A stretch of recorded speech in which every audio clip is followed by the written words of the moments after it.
Gotta wear socks. I didn't even wear socks. Even though my dad. Yeah. Even though both of my uncles doesn't even wear socks.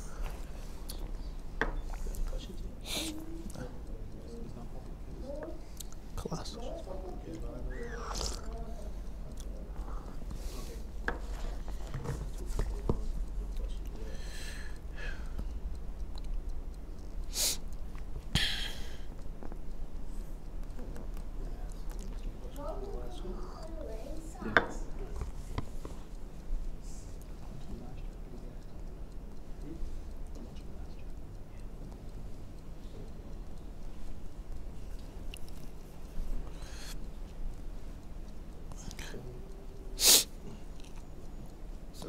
وعليكم السلام ورحمة الله.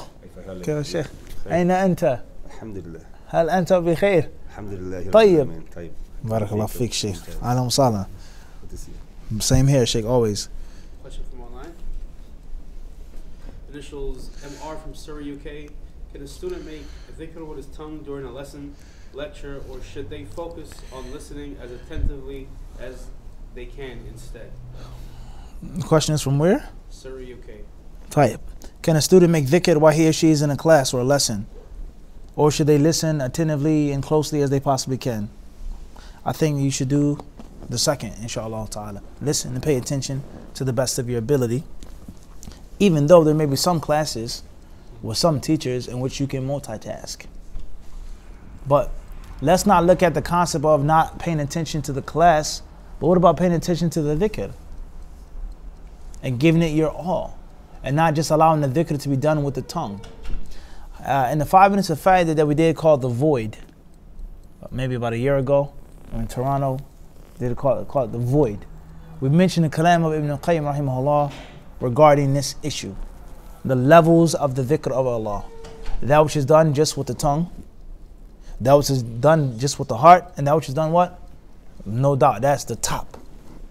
So it doesn't necessarily mean that it's impermissible or even looked down upon for a person just to make dhikr with his tongue. That may be better than sitting void and idle. But if you can, you should give the dhikr your all. And if you can, you should give the class its what? It's all. But it depends. Some people can multitask and some classes may be really slow. Maybe he's talking to this person or you may be able to do more than one thing. Wallahu alam. Initials AK from Columbus, Ohio. Is it permissible to get my car windows tinted to a shade that's illegal by Ohio state law, although the law is seldom enforced? Tayyib. Question is from Ohio. With regards to getting your car tinted to a shade which may be illegal, although the law is seldomly is not enforced whatsoever. Ala kulli hal, getting your car tinted, it's not necessarily a prohibition in Islam. And the general rule of following the laws of the land, that those rules should be followed if it's not something which goes against the Quran and the Sunnah. You should obey the rules if it's not something that goes against Islam. But just because the rule prohibits something and it's not haram doesn't mean that you have to follow it either. Doesn't necessarily mean that. Doesn't necessarily mean that in every situation that you have to do it. So we have a law of the land which is not in contradiction to Islam whatsoever. Can we say that you have to follow it? Every single law? Under the premise, follow the laws of the land as long as the laws of the land don't go against Islam? Do we have dalil for that? The general concept of abiding by the law as a whole, living as a citizen in general, no doubt about that. It's not against Islam. Why can't you just do it? But are you saying that you're getting a sin if you don't stop at a stop sign? If you don't stop at a stop sign, you're going to get a sin from Allah. Can you say that? And many people, they say things like this. I don't think that's what those people of knowledge mean when they say that, laws of the land. That every single small detailed point is now in a sharia that you have to follow because it's not against the real sharia. I don't think that's necessarily the case. Also, the concept of it's very seldomly enforced. In most cases, wallahu alam, When a rule is there but it's not enforced, in most cases it means that the rule isn't that serious. And if it was that serious, then they would enforce it. Such as you driving in this illegal manner, you speeding, you drinking, so on and so forth. You got a little bit of tint, okay, big deal. Cop sees you go by, you're not causing no disturbances, he lets you go. You see what I'm saying to you? So the ulama of Islam, they've clearly mentioned the concept of urf, of custom. And oftentimes, certain things are forgiven and overlooked because of urf. As long as it's something which is yasir. Okay? As long as it's something which is what? Not a lot. So perhaps there's nothing wrong with it. Inshallah, you have a purpose behind the tinted windows, discretion and privacy. But just be mindful of bringing unwarranted attention and drama.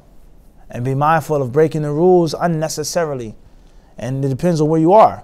You may live in a place in which the cops consider anyone in a tinted vehicle to be a drug dealer. Or anyone in a tinted vehicle to be a pimp or a prostitute. Or you may live in a place in which that's not the case. And there's nothing wrong with having tinted windows. And there are levels of tint as well. Sometimes you may just get a little tint, in which is what? Enough, but not too much. But you pull up in a car that's what? Tinted out. Oftentimes you're what? You're asking for drama and problems. And last but not least, I'll say is that you may find problems from other than the police. You may be driving down the street to pick up your wife and you pull on the block. Whoa, this joint is what? All tinted up. What's going on? And you may incur upon yourself something that you what? You may not necessarily want. A storm of rain. It may not be what? Water. Allahumma musta'an wa la hawla wa la quwwata illa billah. You have to be mindful of this situation. Wallahu alam. Initials BM from Toronto, Ontario. May Allah bless you and the HadithDisciple movement, Ya Sheikh. How does one deal with disrespectful brothers in the masjid as a sister? She's asking as a sister. Right. May Allah bless you and all of the disciples of Hadith in Toronto. Ameen. How to deal with disrespectful brothers in the masjid towards women, etc. In many different ways. The first way is for you to respect yourself. Not saying that the questioner doesn't, but it's a general rule. Oftentimes we're disrespected by people, and it's not an excuse for them, but it's a reason and a cause. Oftentimes we don't respect ourselves. An example of this, I would say, is racism in the United States when it comes to certain Muslims, wherever, Caribbean Muslim, Black Muslim, Arab Muslim, whatever type of Muslim you are. And one group complaining about not being respected by another group. And oftentimes, not all of the times, not all of the time, but oftentimes, you sit down and say, give them a reason to respect you. Give them a reason to respect you. Why should they respect you? This is how you walk, this is how you talk, this is how you carry yourself. You're begging and on your knees, crying and asking for handouts. You're fighting and cursing and killing each other. Give these people a reason to respect you. Give them a reason to respect you. Have some self-respect yourself. So whether it's a concept of race and color or brother and sister, sometimes many people, they don't give people's reasons to what? To respect them. They don't hold themselves in a certain way, and then they demand respect from others, and that the world doesn't what? Doesn't work like that. So respect yourself. That's first and foremost. Secondly is the brothers need to be reminded and admonished. Whether you give them the reminder of the admonishment, ittaqillah, just like that, fear Allah, brother. Or another brother tells them that, you have a father or a brother or a wali or a husband or someone that can pass on the message. Fear Allah. Would you like someone treating your mother like this if she walked in the masjid? Would you like someone staring at your sister, thinking about what she's wearing under the overgarment? Would you want that? Disrespect? You see what I'm saying to you? The sister's area is never open, it's always cold, the lights are off, whatever is the disrespect. Would you want someone treating your women folk like that? So the brothers need to be reminded as well. They need to be what? They need to be reminded as well.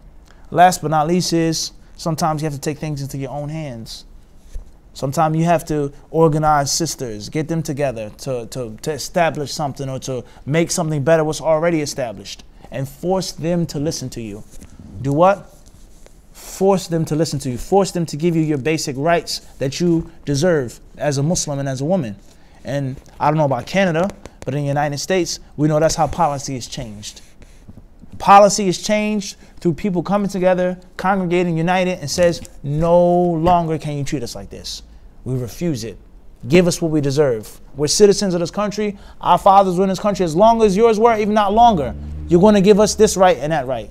And if you have enough people, if you're organized, unified, they'll have no what? Have no choice. So this is the concept of women in Islam. And many brothers who oppress their wives or oppress their daughters or their mothers, oftentimes it's the fault of the women. And I know some sisters are going to get upset, but I really don't care. It's the truth. It's the truth. The truth is to be said. The truth is never to be watered down.